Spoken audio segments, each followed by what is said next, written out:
మన రాజ్యాంగ ప్రదాత, దేశ్ కి నేత గౌరవనీయ అంబేద్కర్ గారి శృతివనం లక్నోలో ఉన్నాం. మనం ఇప్పుడు లక్నో మహానుభావుడి పేరు మీద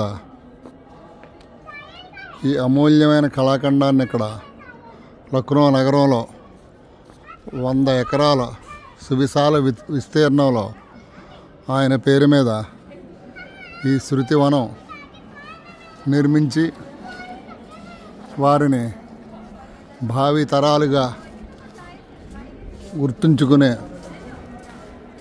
ఈ గొప్ప నిర్మాణాన్ని చేపట్టినందుకు ఉత్తరప్రదేశ్ ప్రభుత్వానికి దేశ ప్రజల తరపున హృదయపూర్వక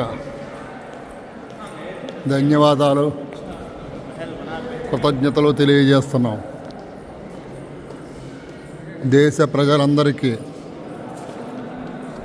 సగౌరవంగా స్వేచ్ఛా స్వతంత్రాలతో వర్గ కుల భాష మత విభేదం లేకుండా భారతీయులందరూ మన రాజ్యాంగం ప్రకారం సగౌరవంగా ధనిక పేద లేకుండా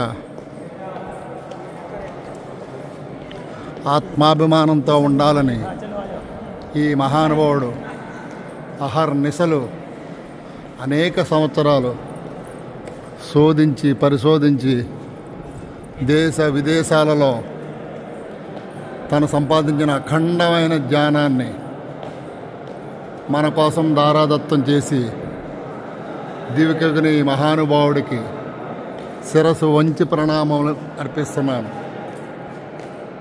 ఏమిచ్చి తీర్చుకోగలం వారు మనకిచ్చిన ఈ ఆత్మాభిమానాన్ని, స్వేచ్ఛా స్వతంత్రాలని.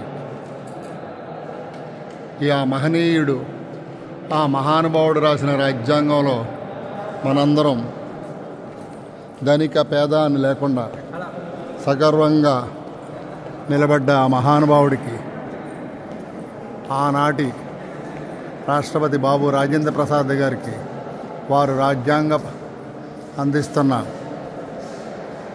ఆ క్షణాలను చూస్తున్నాం. ఆ తర్వాత వారు బౌద్ధ మతం స్వీకరించిన సందర్భాన్ని చూస్తున్నాం.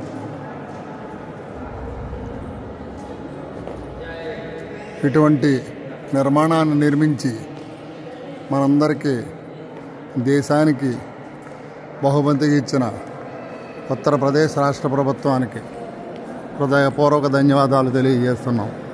జై భీమ్, జై అంబేద్కర్, జై భారత్.